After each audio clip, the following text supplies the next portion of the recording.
warahmatullahi wabarakatuh. Alhamdulillahirrahmanirrahim.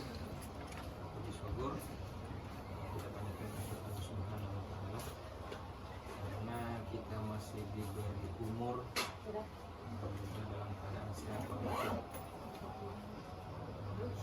Lupa pula kita panjatkan salawat pada Nabi kita Muhammad sallallahu alaihi wasallam. Jadi di kesempatan ini Budi, dengan materi yang berbeda, saya akan membawakan materi di pertemuan ini, permasalahan stunting. Oke, apa stunting? Stunting itu anak yang pertumbuhan badan atau tubuhnya tidak sesuai dengan anak pada seumpamanya umur 12 tahun, tingginya mungkin 100 cm, tapi ada pendek, berbodoh. Nah, itu namanya stunting. Jadi ada beberapa langkah yang mau saya sampaikan di sini di pertemuan permasalahan stunting. Ada 5 langkah. Jadi langkah pertama itu konsep diri, bagaimana orang tua bagaimana memahami harapan orang tua terhadap anak. Apa harapan untuk anak? Apa harapan untuk anak? Anak tak mau jadi apa? Kan ada harapan tak, saya sama anak mau jadi bidang mau jadi apa?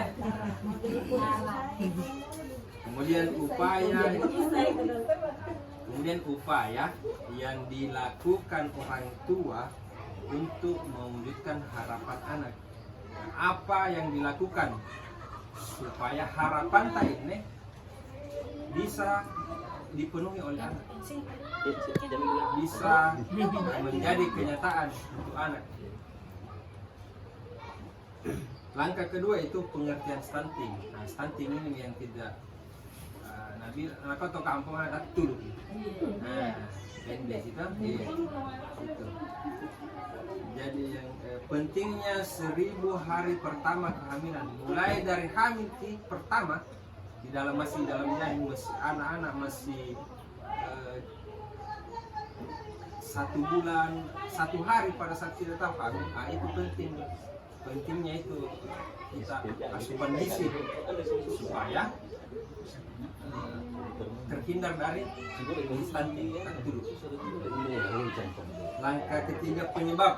Ada beberapa penyebab anak-anak bisa stunting. Stunting mau Pauli, ini saya berat dulu. Ada penyebab langsung, ada penyebab tidak langsung. Di langkah keempat, dampaknya. Kalau anak-anak itu terkena stunting, ada dampaknya untuk anak-anak. Dampak jangka panjang dan jangka pendek. Langkah kelima, dukungan pencegahan dan penanganan stunting. Jadi orang tua, dukungan pencegahan dan penanganan, dukungan dari keluarga atau masyarakat. Pencegahan stunting pada periode 1000 hari pertama kehamilan, mulai kita pertama hamil. Yang ketiga, penanganan pada anak stunting. Apa yang harus dilakukan orang tua untuk menghindari stunting? Kalau saya bilang ingin anak sehat, bilang ki makan makanan bergizi. Oke? Dipahami? Kalau saya bilang stunting, bilang no. Dipahami? Saya mulai. Saya ulang, kalau ingin anak sehat, stunting, bilang. Okay? Ingin anak sehat, makan makanan bergizi. Semua. Ingin anak sehat, Makan makanan bergizi. stunting, No. Oke. Jadi saya jelaskan pengertian stunting. Jadi stunting ini Bu, stunting ini adalah kondisi di mana anak memiliki tinggi badan yang tidak sesuai dengan usianya. Usianya 10 tahun, tingginya anak baru 80 cm.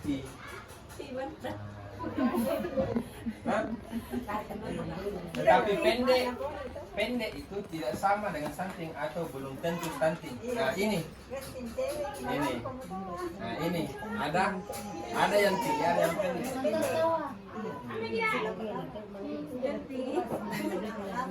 Jadi stunting sering terjadi di ini, saya bilang stunting sering terjadi pada periode 1000 hari pertama kehidupan. Periode emas itu pertumbuhan dan perkembangan yang dimulai semenjak terbentuknya janin anak yang berusia 2 tahun. Jadi bisa lagi pencegahan terhadap stunting di usia pertama hari kehidupan. Pertama hari itu kan sudah hidup, ada roh yang di dalam janin. Penyebab stunting itu perkembangan anak tentunya menjadi prioritas pertama setiap orang tua, termasuk mencegah anak menjadi stunting. Penyebab stunting didapat secara langsung dan tidak langsung. Penyebab tidak langsung itu stunting adalah kurang pemberian stimulasi. Stimulasi itu bagaimana kita mengajarkan anak. Biasa ada anak umur usia 6 bulan, bisa kita gendong-gendong, kasih lihat hujan, warna, supaya cepat perkembangan otaknya. Kurang gizi termasuk stunting, makanya ada pemanfaatan bantuan sosial, itu untuk memenuhi kebutuhan anak, kebutuhan ibu hamil. Makanya ada 2 program, ada PKH, ada BPNT, itu semua untuk pemenuhan kebutuhan gizi bagi penerima bantuan. Jadi jangan kita dikasih beras, kita dikasih ikan, telur, itu semua ada vitaminnya, ada protein yang kita konsumsi bagi ibu hamil maupun anak yang sudah lahir, anak usia 2-6 tahun, 0 sampai 6 tahun. Itu pemenuhan gizinya semua. Kurang imunisasi. Anak yang baru lahir harus ada imunisasinya, itu berjangka, imunisasi pertama, kedua, ketiga, dan seterusnya. Kalau ada anak yang lahir kemudian orang tua tidak mau imunisasi, itu biasa. Itu biasa penyebabnya sehingga stunting. Lama ini apa tahu? Anda tak kasih anu, petloi. Kemudian yang ketiga, harus rajin cuci tangan untuk menghindari ini terjadinya stunting. Cuci tangan. Kalau biasa kita makan, biasa batu kiri kokoa, batu kiri gandum. Cuci tangan harus pakai karena ya. Jadi mungkin langsung saya penutupnya Budi. Jadi mungkin itu yang bisa saya sampaikan di modul permasalahan stunting. Terima kasih banyak atas kehadirannya. Saya sangat berterima kasih karena sudah meluangkan waktu ini. Mungkin sampai di sini. Wallahul musta'an. Assalamualaikum warahmatullahi wabarakatuh.